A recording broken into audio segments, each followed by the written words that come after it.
कद तक होर उड़ीका दस दे,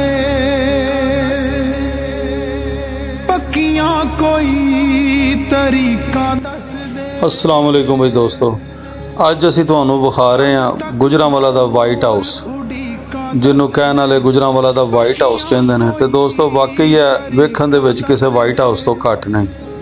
जिहड़ी तुहानू अपनी स्क्रीन दे विच बिल्डिंग नज़र आ रही है, जिन्हों पुराना पासपोर्ट बिल्डिंग वो भी कहा जाता सी, क्योंकि इत्थे पासपोर्ट की जिहड़ी बिल्डिंग है वो भी किसी दौर दे विच रही।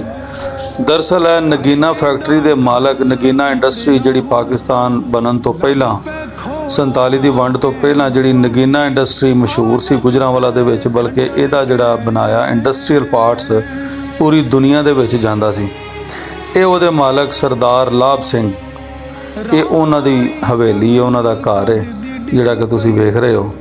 असी ये बाहरों बाहर तुहानूं विखाउण दी कोशिश की है। जिहड़े इस वक्त इहदे आनर ने उन्हां नाल साडी गलबात हुई तो उन्होंने साडे नाल वादा किया कि उन करीब इहदा डिटेल विजिट सानूं कराणगे अंदरों बाहरों सारा, तो वह भी तुहाडे नाल शेयर करांगे। तो अज जिन्ना क है तुहाडे सामने असीं तुहानूं विखा रहे हैं। ये हवेली दे जनाब तुसीं देखो कि किड्डे खूबसूरत पिलर सामने खड़े तुहानूं नज़र आ रहे हैं। इस तो इलावा दोनों तरफ हवेली दे सामने फुहारे ने, अगे इन्हां दे विच जिहड़ी खिड़कियां लगियां उन्हां दे विच रंग बिरंगे शीशे ने। इस तरह ही अगे नाल जुड़े रहे जो तुहानूं इहदे विच विखावांगे जिहड़ियां चीज़ां ने, ते कंप्लीट व्लॉग भी तुहाडे नाल शेयर करांगे।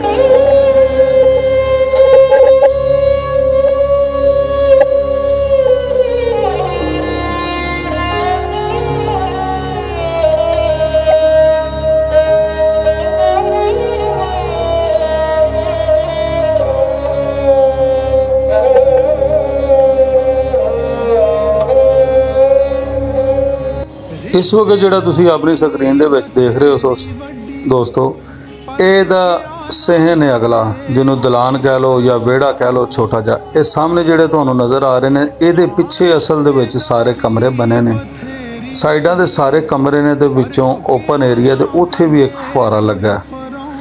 इहदा मेन फ्रंट है जिहड़ा सड़क की तरफ है, जिहड़ा तुहानूं नज़र आ रहा ना, ये नाल हुण दूसरियां बिल्डिंगां ने, तो यह सारा इहदा फ्रंट एरिया। ये इत्थे बैठक वगैरह होएगी किसी दौर दे विच, या जिहड़े लोग मेहमान जिहड़े बारों बार आके बैन खलोण वाले वो सारे इत्थों ही डील हुंदे सन।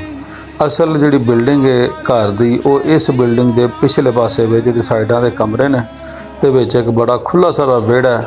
वेड़े के दरम्यान दे विच बड़ा खूबसूरत जिस तरह तुसीं देख रहे हो, यह भी फाउंटेन की सारी होवे बुनियादां जियां।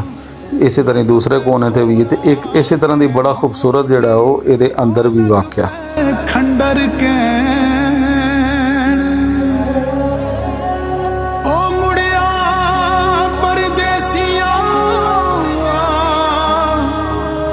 एक वारी घर मुड़ के आ तू, एक वारी घर मुड़ के आ, एक वारी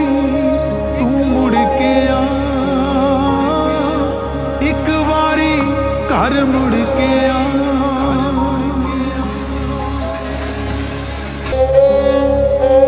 कद तक होर उड़ीका दस दे, पक्कियां कोई तरीका दस दे। कद तक होर उड़ीका दस दे, पक्कियां कोई तरीका दस दे। थक गया हाँ खड़ नहीं हुंदा, थक गया हाँ खड़ नहीं हुंदा, मैं लगा हाँ टैण। घर कहंदा घर मुड़िया हुण तां, लग पे खोड़ा कहण गुआंढी, आ लग पे खंडर कहण।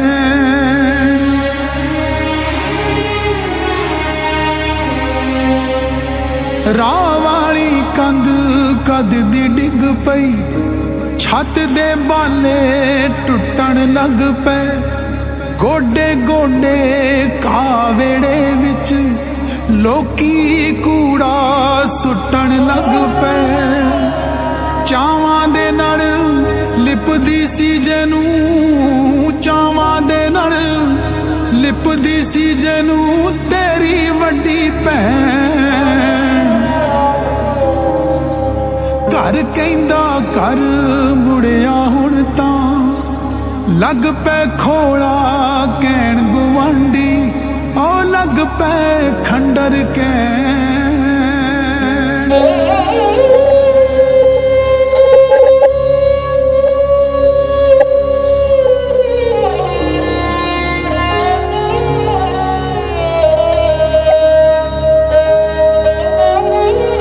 ਇਹ ਤੁਹਾਨੂੰ ਹੁਣ ਥੋੜਾ ਜਿਹਾ ਇਹਦੇ ਮਗਰਲੇ ਪਾਸੇ ਲੈ ਕੇ ਚੱਲਨੇ ਆ ਕਿਉਂਕਿ ਇਸ ਟਾਈਮ ਜਿਸ ਤਰ੍ਹਾਂ ਮੈਂ ਤੁਹਾਨੂੰ ਦੱਸਿਆ ਕਿ ਹਵੇਲੀ ਬੰਦ ਹੈ ਤੇ ਉਹ ਇਨਸ਼ਾਅੱਲਾ ਨੈਕਸਟ ਕਿਸੇ ਵਲੌਗ ਦੇ ਵਿੱਚ ਤੁਹਾਨੂੰ ਪੂਰੀ ਹਵੇਲੀ ਦਿਖਾਵਾਂਗੇ ਕੰਪਲੀਟ ਨਾਲੇ ਦੀ ਹਿਸਟਰੀ ਕੀ ਕੁਛ ਸੀ ਇੱਥੇ ਪਹਿਲਾਂ। ਤੇ ਪਿਛਲੇ ਪਾਸੇ ਜਿਹੜਾ ਦੋਸਤੋ ਰਕਬਾ ਦੇਖ ਰਹੇ ਹੋ ਤੁਸੀਂ ਸਾਰਾ ਇਹ ਇਹਦਾ ਹੀ ਹਿੱਸਾ ਸੀ। ਇਹ ਦੱਸਦੇ ਨੇ ਕਿਸੇ ਵਕਤ ਦੇ ਵਿੱਚ ਇੱਥੇ ਨਾਲ ਬਾਗ ਵੀ ਲੱਗਾ ਸੀ ਤੇ ਇਹ ਮੇਰਾ ਨਹੀਂ ਖਿਆਲ ਕਿ ਕਮ ਅਜ਼ ਕਮ ਵੀ ਕੋ 8-10 ਏਕੜ ਦੇ ਵਿੱਚ ਜਿਹੜੀ ਇਹ ਹਵੇਲੀ ਬਣੀ ਸੀ। ਨਾਲ ਹਵੇਲੀ ਕੀ ਸੀ ਜਿਸ ਤਰ੍ਹਾਂ ਕਹਿ ਲਓ ਫਾਰਮ ਹਾਊਸ ਸੀ ਇਹਦੇ ਨਾਲ ਸਾਰਾ ਤੇ ਇਹ ਸਾਰਾ ਰਕਬਾ ਉਹਦਾ ਹੀ ਹੈ। ਤੇ ਪਿੱਛੋਂ ਵੀ ਤੁਹਾਨੂੰ ਜਾ ਕੇ ਥੋੜਾ ਜਿਹਾ ਵਿਖਾਉਂਦੇ ਆ ਬੈਕ ਸਾਈਡ ਤੋਂ ਇਹਦੇ ਕੀ ਹਾਲਾਤ ਨੇ ਤੇ ਨੈਕਸਟ ਇਨਸ਼ਾਅੱਲਾ ਤੁਹਾਨੂੰ ਇਸ ਪੂਰੇ ਵਲੌਗ ਦੇ ਵਿੱਚ ਮਿਲਾਂਗੇ। ਜੁੜੇ ਰਹੋ ਜੇ ਸਾਡੇ ਨਾਲ, ਇਨਸ਼ਾਅੱਲਾ ਤੁਹਾਨੂੰ ਇਹਦੀ ਪੂਰੀ ਕੰਪਲੀਟ ਵੀਡੀਓ ਵੀ ਇੱਕ ਦਿਨ ਸ਼ੇਅਰ ਕਰਾਂਗੇ। ਇਹਦੇ ਨਾਲ ਹੀ ਤੁਹਾਡੇ ਕੋਲ ਇਜਾਜ਼ਤ ਚਾਹੁੰਦੇ ਹਾਂ। ਰੱਬ ਰੱਖਾ।